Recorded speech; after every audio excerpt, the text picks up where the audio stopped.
Hey, Walk Rock Stars. Welcome back to Anu Grace Journey. I'm Anu, helping you awaken to your true nature, love, with more grace and ease.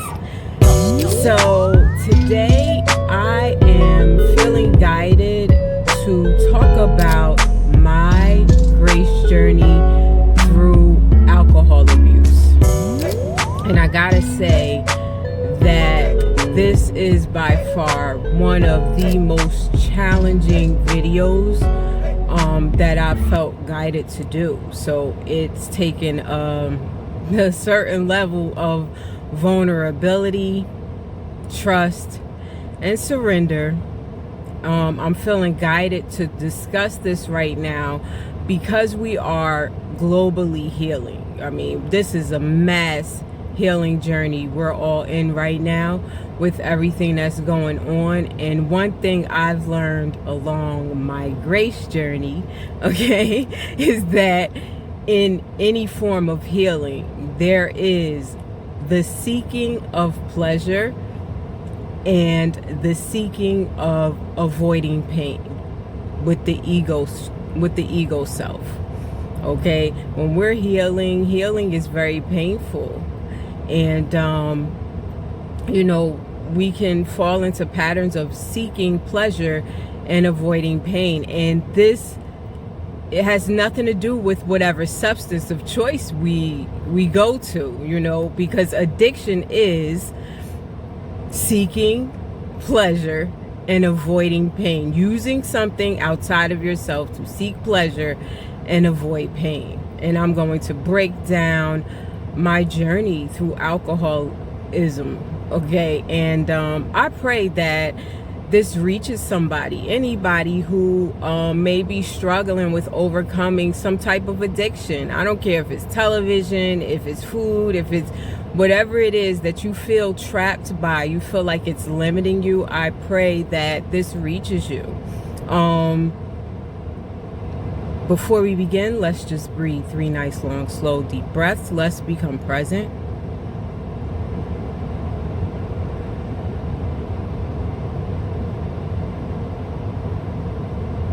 Just become present. Understand that there's nothing to do but this right here, right now. So let's break down addiction, and let's break down my journey through healing and overcoming alcohol abuse. Like I said, addiction is anything we go to, okay, to avoid what's going on right now in our reality and to seek some type of escape and pleasure. And there's nothing wrong with it. It doesn't have anything to do with what the substance is what I'm saying. This has everything to do with what's going on inside. Okay, when we start looking at what's going on inside, we can create space for our healing. And when I'm going to talk about my journey. My mom passed away in 2006. As you guys know, I am a reflector by human design. I reflect the energies of my environment. And my mom and I were very, very close.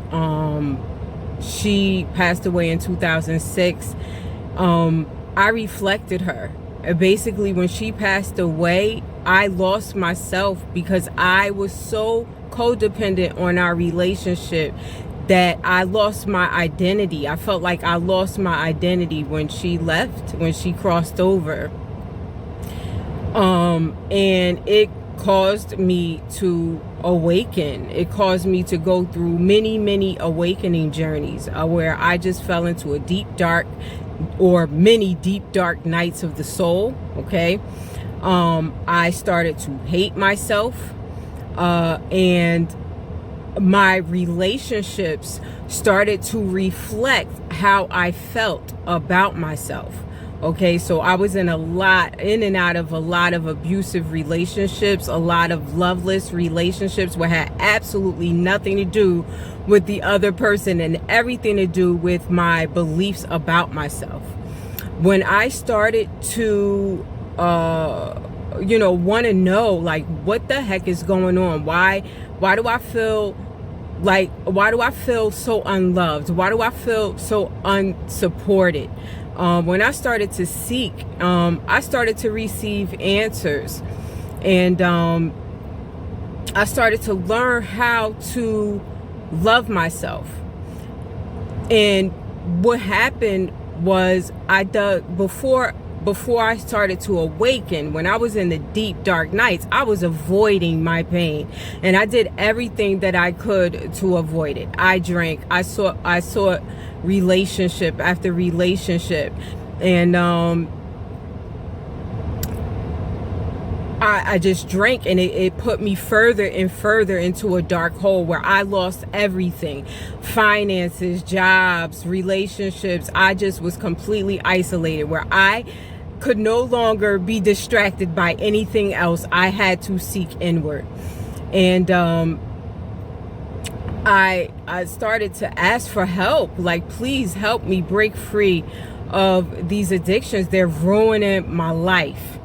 And when I began to do that, I started to get sober. But I would remain sober for months at a time, and then a big trigger would hit, and then I would go back to the alcohol, and it would just keep me limited. So what I started to do was, I made a choice that every time, this is the 4 steps I took to get sober, because I was in and out of 12-step programs. I was following, that's how I was white knuckling it. I was being able to go for months at a time being sober through the 12-step program. But what really got me sober, okay, was my own 4 steps of self-love. Whenever I was triggered, and I knew that I would be conscious of going to get a drink. On my way to the liquor store to buy a drink, I promised myself, this is my first step that I took. I promised myself that I would not judge myself for drinking. Step 2, before I opened the bottle, I said this out loud to myself. I said, I love myself even when I'm drunk. Step 3, before I took my first sip, I called upon all of my spiritual supports, my higher self, my spirit guides, to come in and help me to protect my light while I drink, and to protect the light of anyone else in my presence while I was drunk. And and then I would start my drinking. And as I got drunker and drunker, I would chant sacred decrees. This sounds crazy, I know. But it changed.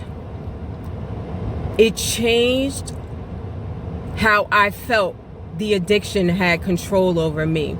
I got this idea when, after I prayed for help, my mom came to me in memory, and she told me, and she reminded me of how she quit smoking. And she said that she washed her hands 3 times of it in the bathroom to symbolize her washing her hands of her addiction. It's just sometimes the setting of intention. It's just sometimes knowing that it's okay to be in it and not judge ourselves for it. And it's okay to ask for help as we're going through it. So I say to you, whoever you are, if you're dealing with an addiction right now, I love you. I hold you in my heart. I know that you have the power within you to overcome anything, because your true nature is love and limitlessness. Remember to love yourself as you go through it. Remember to bring all your spiritual supports in as you go through it. I I love you so much, and may what I share here